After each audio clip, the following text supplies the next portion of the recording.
Sandbaggers Case Files, a look back at the best spy show you've never heard of.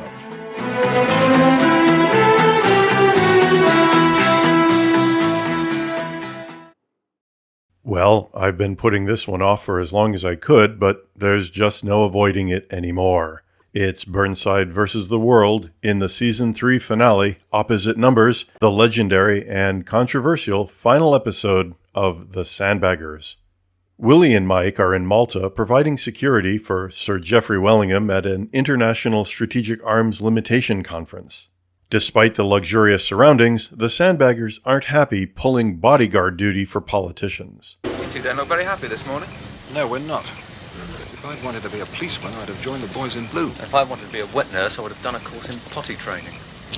However, the routine is quickly shattered when a mysterious man passes a message to Kane. The man is Yuri Filatov, a high-ranking KGB officer and a member of the Soviet negotiating team. In his message, Filatov asks for a meeting with Burnside the following morning. When the news arrives from Malta, Director of Intelligence Paul Dalgetty tells C and Burnside that Filatov is a double agent who has been passing along valuable intelligence for years. Burnside gets the okay to meet Filatov, but Dalgetty tells Burnside that if Filatov wants to defect, he should try to talk him out of it. However, that's exactly what Filatov wants to do. Burnside, an outspoken opponent of the conference, is only too happy to offer Filatov some helpful advice. My service is very keen that you should stay. But if you say that you're cracking, that you're under suspicion, that you cannot work for us any longer... Yes, I can say that if you wish. Then there should be no problem. We'll arrange it all, personally. Yes. Can you meet me here later, say 5 o'clock this evening? Very well. Okay.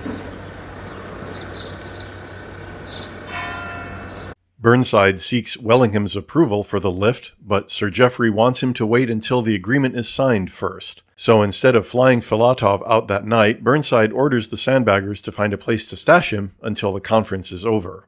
Then he meets with the head of the KGB team, Nikolai Sarkisian. But instead of following C's instructions to tell Sarkisian that they'll keep the defection quiet if the Russians do, Burnside tells him Filatov is already in the UK and will be going on TV in a few days to denounce the KGB. It's a move that's almost certain to torpedo the conference and Burnside's career once word of what he's done gets out.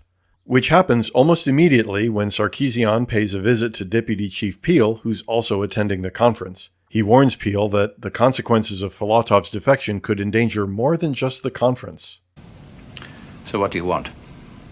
Filatov will be returned to us, quietly, and we shall all say no more about it.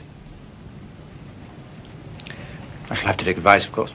After Burnside tries to convince Wellingham and Peel that Sarkisian is using Filatov's disappearance as an excuse for the Soviets to pull out of the talks, Peel pays a discreet visit to Len Shepard, the Malta station chief, and Burnside's co-conspirator. Moreover, while I have a responsibility to Sir Geoffrey Wellingham and the FCO, my chief loyalty must be to our service, as is yours. Yes, sir. I have a feeling that if the whole truth ever came out, we should lose Diops and both Sandbaggers. So the whole truth must remain between you and me. And I'll protect them. Does Neil Burnside have a man called Filatov? Yes, sir. Write down the address for me, will you? Shortly thereafter, Sarkisian pays the safe house a visit, followed a few moments later. They forgot to shoot us.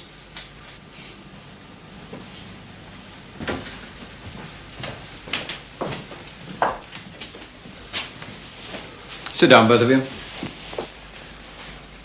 I said sit down. I have quite a bit to say and I want an attentive audience. Wellingham tells Burnside that the Soviets aren't going to pull out of the talks over Filatov, but they've bungled the negotiations. If they're going to pull out, they're going to need another excuse, like taking out one of their own people and making it look like Burnside ordered the hit. Burnside orders Mike and Willie to shadow the Soviet delegation to try and prevent that from happening. Filatov's in the lead car.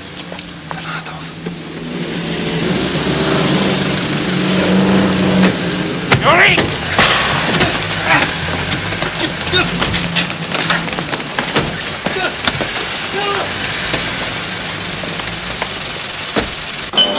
May I have your attention, please? Will Mr. Neil Burnside Mr.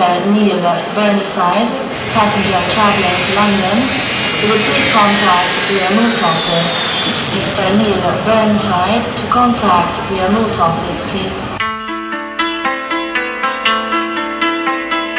Has Willie finally met the bullet with his name on it? There's certainly no shortage of fan theories, but unfortunately we'll never really know for sure because Ian Mackintosh took all the answers with him when he disappeared. Instead, we'll just have to console ourselves with the knowledge that the Sandbaggers didn't last long enough to stop being the best spy show you've never heard of. Anyway, we've been together for 6 years. Old married couple. I think we've been through a lot more together than any married couple.